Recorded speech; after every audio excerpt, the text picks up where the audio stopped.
Dans la vie, certains restent spectateurs pendant que d'autres construisent leur performance. Bienvenue dans Entre Swing et Combat, le podcast des compétiteurs qui savent que tout commence à l'intérieur. Je suis Alexandre Saporito, préparateur mental spécialisé dans les sports de combat et le golf de compétition. J'accompagne des athlètes sur le ring et sur le parcours, là où la lucidité, la gestion émotionnelle et la confiance font toute la différence. Ici, je te partage les coulisses de l'accompagnement mental, les prises de conscience clés et des outils concrets pour t'aider à élever ton niveau en développant la solidité mentale qui soutient la performance. On y parle mindset, résilience, gestion du stress, mais aussi d'échecs, de rebonds et de moments où tout peut basculer. Alors, que tu sois golfeur, combattant, coach ou simplement passionné de performance, installe-toi, tu es au bon endroit et bienvenue entre swing et combat. On m'a dit, tu n'as pas de mental. Et on m'a laissé là. Aujourd'hui, je ne vais pas te partager une technique mentale ni une routine de performance. Je vais te raconter quelque chose de beaucoup plus personnel. Quelque chose qui m'a pris un peu par surprise. Depuis quelques semaines, ma femme me demande de ranger à tout prix mon bureau puisque ça l'exaspère, elle en a marre, elle a mal aux yeux de voir tout ce bazar là-dessus, là. Et donc, en faisant simplement du tri dans mon bureau, je tombe sur une pochette au fond d'un tiroir. Et là, c'est quoi? C'est mon dossier de suivi médical de l'époque où j'étais au Pôle France. Ah, tu te doutes bien, forcément, je l'ouvre. Je pense que je m'attendais à retrouver des souvenirs sympas, des rappels de bonnes perfs, des progrès physiques, etc. Mais pas ce que j'ai trouvé. Je commence à lire, très enthousiaste là-dessus, et là, je tombe sur une série de questions, classiques au départ. Tout allait bien physiquement, j'étais en forme, aucun souci de santé majeur, mais ensuite, je lis la partie mentale. Et là, tout remonte. Je vais te partager aujourd'hui quelques questions en fait que j'ai notées, que j'ai relevées sur ce dossier médical.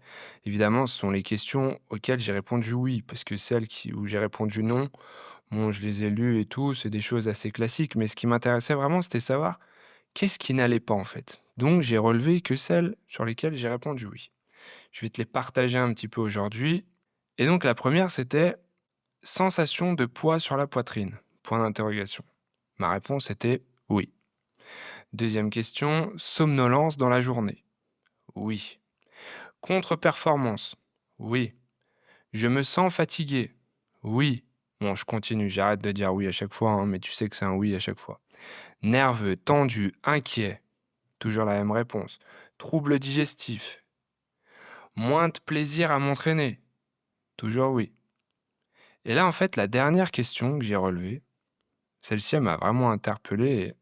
C'était c'est ma faute si je réussis moins. Et c'est vraiment écrit comme ça, en fait, dans le dossier.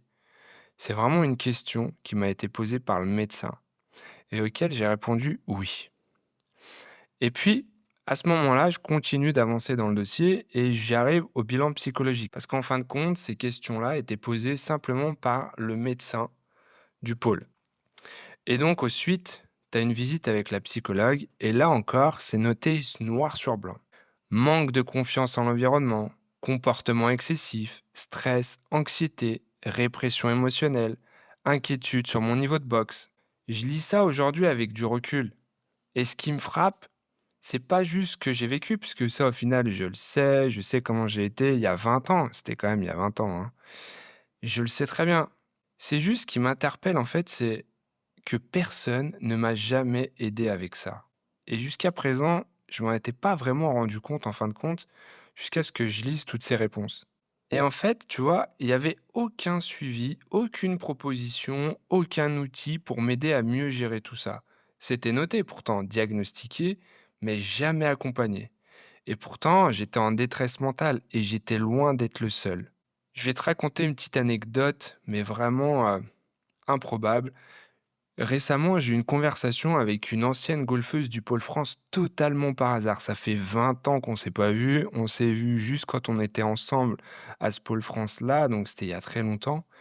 Et on s'est échangé des souvenirs, etc. de l'époque, c'était cool. Et à un moment, elle me raconte en fait un petit peu de son entretien qu'elle avait eu en début d'année avec la psychologue de l'époque. Et à cette psychologue, elle lui raconte en fin de compte ses doutes, son stress, sa confiance qui varie entre l'entraînement, les compétitions, et elle avoue à 17 ans en fait qu'elle fume. Elle sait que c'est une mauvaise habitude, mais elle le dit quand même. Et elle avait aussi la crainte que ce qui était dit à ce moment-là soit noté dans son dossier et aille jusqu'à son entraîneur. Et en fait, elle se doutait à aucun moment de la réponse que la psychologue allait lui donner à ce moment-là. Et c'est la seule qu'elle a eue, c'était: «Ah, vous fumez? OK, bon bah, en fait, vous avez pas de mental». Tu te doutes bien que cette phrase-là, ça l'a démolie. Pas de piste, pas d'écoute, pas d'accompagnement, juste un jugement. Tout ce qu'on veut pas en fait, c'est être jugé sur ce qu'on est en train de dire, d'autant plus à une psychologue. Et après, qu'est-ce qui s'est passé? Bah forcément, elle a perdu confiance, elle a décroché, et pourtant personne n'a rien vu.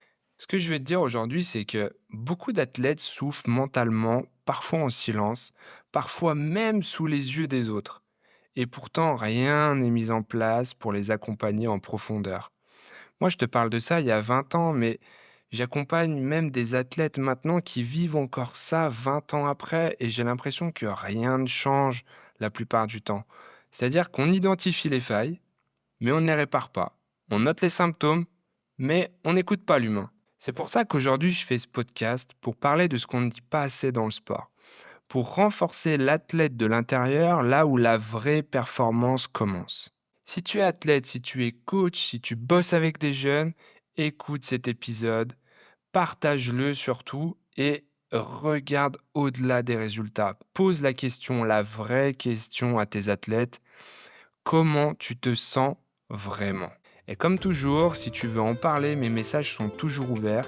Et encore mieux, je t'offre un rendez-vous diagnostic d'1 heure et demie personnellement avec moi pour faire un point sur ta situation. Je te dis à très vite pour un prochain épisode.